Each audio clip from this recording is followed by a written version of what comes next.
Okay, this is Joe Wilkie, HRTech Joe, and I am joined by Steve Rothberg from College Recruiter today.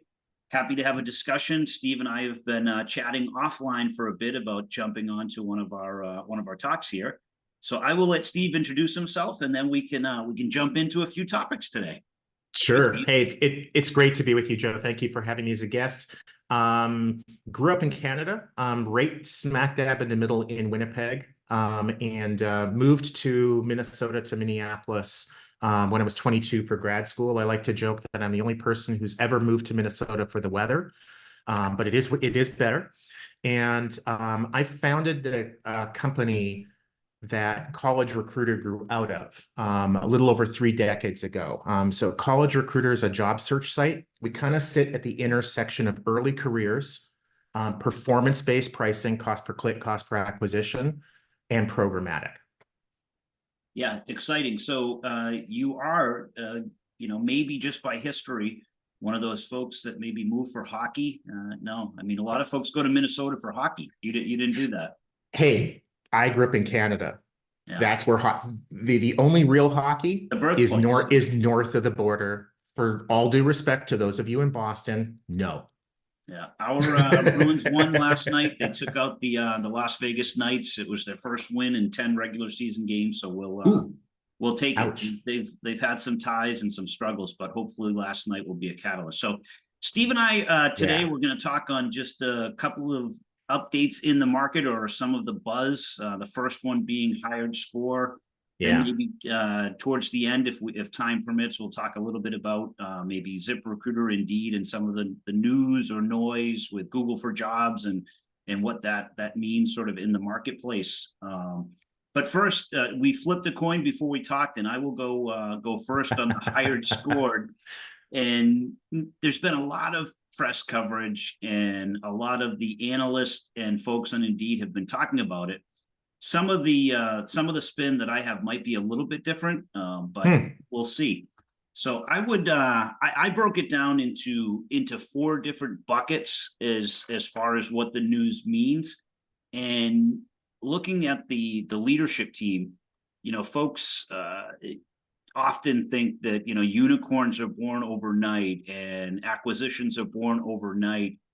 Especially in this AI buzz, it's sort of reminiscent of the .com burst and bust a tiny bit. So we'll see how that shakes out. But HiredScore was founded in 2012, looking at Crunchbase, some of their earliest documentation and earliest entryway into the market. So an overnight success some 11 or 12 years later. I think that's a message to CEOs and co-founders out there, that leadership team and Athena Karp have been banging their drum and hitting the pavement for 12 plus years. So a tiny message there. Less than 200 people. So let's break down HiredScore a little bit. Founded in 2012, 2013, less than 200 people full-time on staff. They've broken into 150 countries in 70 different languages. So to me, what does that really mean with a small team? I'd be looking at their developers, right? So according to LinkedIn, software developers or their entire software engineering team looks like it's T minus 50 people, with about 95% of them being based in Tel Aviv, Israel. Huge kudos to that team. Huge to get acquired for, some estimates are $1 billion, 750 million. Nobody knows the exact terms of the deal right now, but really super impressive. Going back in time, just a short window ago, and I'm sure the teams have been working together for quite some time, but this is another play for me, is the marketplace play. It was just September of 2023 when HiredScore jumped into the Workday AI marketplace as a trusted provider. So does that mean that October, November, December, January, February, in that 5-month condensed window, that Workday saw enough and said, hey, this is going to be our AI talent intelligence play? Or had this been leading up to that? A lot can speculate on that, but I think shifting to I'll go through my 4 points. One is it's an amazing opportunity in the market for everyone else to up their game. Two would be it's a long road. I somewhat sort of touched on that a tiny bit. You know, they've been at this for 12 years. Third would be the marketplace play, and fourth would be the developers, right? All four of those speak to me like this is a story or a playbook that others can look at, emulate, learn from, and see where it goes. Steve, I'll toss it to you, and then any other takeaways from what you're hearing or the buzz from your network that you're seeing? Yeah. Yeah. I mean, some of what you said is not analysis that I've seen elsewhere. And so I'm really appreciative of learning from you with that. One of the pieces that you said that I have seen from a lot of people that I also respect is the tech piece. That the HiredScore tech has a really good reputation, and clearly being in the marketplace, if it was all fluff and no substance, right? In 5 months, they would have found that out. And so the deal wouldn't have happened. You know, did their talks start a year ago? Did the talks start in November? Whatever. I've got no idea. I think 5 months for a deal of this magnitude would be tight, but manageable. It happens. I used to work for a Fortune 50 company, Honeywell, and I saw a divestiture of one of its major businesses happen from start to finish in 6 weeks. So it happens, but those are outliers. One thing that I don't think has been talked enough about is the impact of the war in Israel and Gaza on this acquisition. Most of my dad's family lives in Israel. And fortunately, none of them were directly impacted by the attacks in October, but about a third of Israeli males of typical working age, 18 to 55, and a significant portion of females are fighting in Gaza right now, or directly supporting that. So the Israeli business community, especially like smaller businesses, where if you lose a few people to fight in a war, or, you know, hopefully not, but, you know, get killed, injured, that has a major impact. And I have to believe that that was a problem for HiredScore, that they probably had lost a lot of their talent, because right now, rather than like banging away at a keyboard, they're banging away with weapons. Yeah. And there's no end in sight for this. It's not like this is like a 6-week, you know, we're going to like go in, come out, everything will be back to normal. And so I think it made the company probably a little bit worried about their long-term viability. If they're going to struggle to keep that talent, maybe investment money. I mean, if you were somebody looking to invest in a company right now, I don't think that investing in an Israeli company would be as attractive as it would have been a year ago. Yeah, I would double click on that a tiny bit. Working really close as a client of HRTech Joe, I've spent a great amount of time in the last 12 months with Tadio, and specifically their CEO and co-founder Maya Huber. And the resilience. Super impressive, by the way, right? Yeah. Any of your viewers that don't know her, you need to. Yeah, Maya's fantastic, and the Tadio team has shown tremendous resilience. They actually, knowing the numbers, it was 5+ individuals that were employees of Tadio that are now, as you said, shifting from keyboards to protecting their freedoms. And it's a different resilience and strength that they've shown from the leadership team. So it's we wish Maya is actually she's in California right now. She's got a little road show going. So shout out to Maya that on the road show, she's meeting with a number of CEOs and firms talking about the future of Tadio. So very excited for that. Cool. Shifting back, you know, you touched on it, but it speaks to the tech, and I think that's probably safe to say, safe bet. That's why it came. HiredScore jumped into the AI marketplace that Workday. A lot of other players in that marketplace too, and there's been some analysis that speaks to the early days of. And it's funny. I had a conversation with somebody just last week on some early search engines. So having grown up and you know, professionally grown up and also just in life grown up in the Boston market. Some of the early search engines, the Northern Lights, the Lycos, the LookSmarts, the Alta Vistas, and so many of these companies that people don't have any recollection of that were major employers, major early movers in the search space that were just leapfrogged by Google, right? So Mhm. it's not that's I guess I'll have a fifth takeaway would be it's not always the first mover in a space that Right. is going to be the long-term player and the long-term beneficiary of adoption and the other ways that the companies can grow, right? With the Yeah. innovation. So, As an owner of a small business, I can absolutely tell you it is far more about execution than it is about the idea. yeah, And like you say, first to market, it gives you some advantages. It also gives you a lot of hurdles that the second, third, fourth don't have. You sure. don't have to educate the market. You don't have to say, hey, I think this is a really good idea, and we're going to show how. And then you find out it's actually not. Yeah.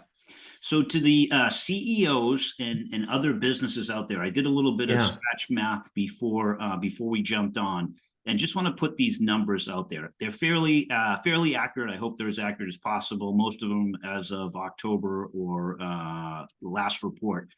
But I'll throw some numbers out there. This is cash on hand according to the most recent balance sheets that's been published in different orgs. ZipRecruiter, 500 million, half a bill. Who knows what that if that's actually net cash? There, that number might not be fully accurate.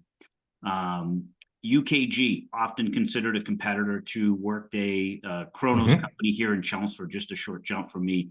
They're sitting on $1 billion in cash. Workday, before this acquisition, $7 billion.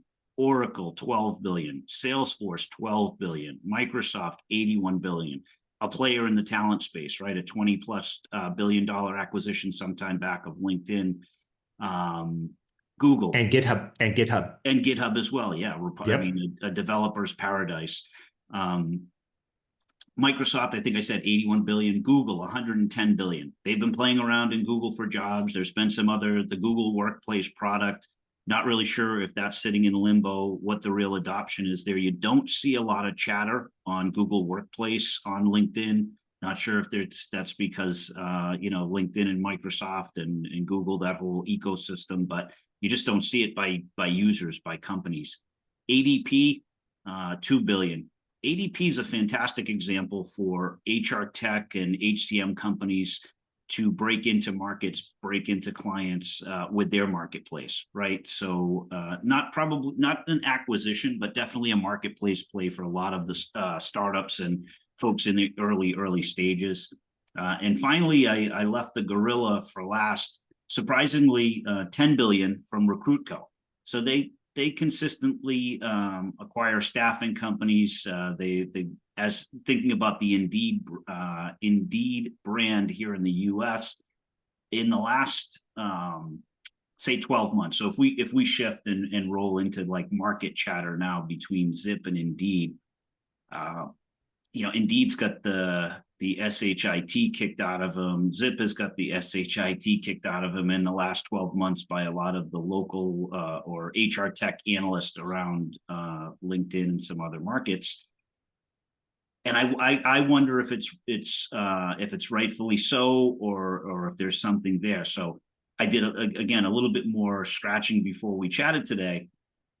If I go to, and I don't want to pick too much on ZipRecruiter being a Zip alum Mhm. and having a great experience there, Zip product wise, I would say has just been slow, right? You look at their product announcements, just on their own site, nothing's really come out. So there hasn't been any acquisitions, there hasn't been any new launches on the product side. Marketing wise, they kill it, right? So as an avid golfer, I see all of the Zip ads. As a sports fan, I see all of the Zip ads. As a podcast person, I hear Zip. So Zip is definitely like leading in that brand recognition. But as far as product wise, I'm thinking if I'm a TA leader, it's reminiscent of the old Monster days where there just hasn't been any innovation, and it's really Mm. just sort of hit the brakes. Now, Mm. shift that to Indeed, and then I'd love to hear your side of it. Is Indeed has made a number of acquisitions across the Mhm. RecruitCo. So I say Indeed, but across the RecruitCo portfolio, they've spun out some different plays with the pay per click and usage. How they tried to shift it, whether it worked or not. At least they were trying to have a little bit of innovation in the space. I've heard a tiny bit of buzz anecdotally about Indeed Flex, the Instaworks of the market, the Go Puffs of the market that are coming on really strong. Indeed Flex has to be a regular play or an option for those talent acquisition folks that are sitting in high volume hiring, warehouse, retail, down the line, right? So I don't know what you're hearing about Zip or Indeed, but obviously they're in the headlines all the time, just across our networks. But be curious what you're hearing or thinking, Steve. Yeah, just to build on what you said. So what I've seen a lot about ZipRecruiter and their financials, they're depending upon the number that you're looking at, some of the high level numbers, revenues and gross profits and profitability and so on and so forth, they were down roughly a third between 2022 and 2023. I think it's really important to keep in mind that 2022, for a lot of reasons, was just an exceptional year. And so not being able to replicate or even build on what a company did in 2022 in the HR tech space is not a negative. It was just, there was such feverish hiring and companies were spending money as fast as they could, that to try to do that again in 2023 was, I think, just unrealistic. So, traditionally companies should have some nice steady growth, 10, 15, 20% would be awfully nice. But when you have these like spikes and valleys over the long term, they tend to even out. One of the things that didn't get as much media attention as I wish it did with ZipRecruiter was that their revenue by customer only dropped by 1%. So a lot of their numbers were down 30, 35%, like total revenues and that. But what they did apparently is that they had real success in shifting their business from almost entirely small and medium to now be more enterprise. I'm not saying that most of their customers are enterprise, but the wallet share, the percentage that was enterprise, clearly shifted. At College Recruiter years ago, it was really obvious to us that we could make a lot more money and do a lot better for our customers with enterprise level than with SMBs. A typical SMB might spend hundreds of dollars a month with us. Typical enterprise customer is going to spend tens of thousands of dollars a month. We still have one invoice. We still have one point of contact. We still have one campaign. Our cost of delivering to the enterprise customer is more than the individual SMB, but it's not 100 times as much. And I think that Zip is starting to do that. So that's, to me, for them, that's really good news moving forward. The lack of innovation coming out of Zip, they innovated as well or better than the vast majority of job boards or recruitment marketplaces leading up to their IPO. So if they've kind of taken a step back to take a breath, to kind of consolidate what they've done, fix bugs, and sort of make incremental changes rather than revolutionary changes to their product, I don't think that's a bad thing. So your take is they're probably working through some tech debt, and so hopefully on the horizon they've got some press releases, some news coming out, something that will create some buzz. And I think they're a cash cow. So going into the IPO, the focus was on growth because that's what the market wants to see. Coming out of the IPO, printing money is a lot nicer. So their gross profit margin was over 90%. I defy any one of these naysayers who are out there criticizing Zip to show me their income statement from last year where their gross profit was over 90%. I mean, if it was, I think you've got a good reason to poo-poo what Zip has done. But if you don't have a gross profit margin of over 90%, maybe who you should be criticizing is the person looking at you in the mirror each morning. The Indeed piece, I totally agree with you, Joe. Although some analysts have like to crap on Indeed and say that they don't do anything, they're just an archaic job board. It's just not true. It's nice buzz, it makes headlines, it creates some controversy, it's clickbait. but any company their size that transforms their pricing model from traditional duration-based to cost per click, and kind of replaces all of that within a couple months with a cost per application, or in the consumer space, cost per acquisition.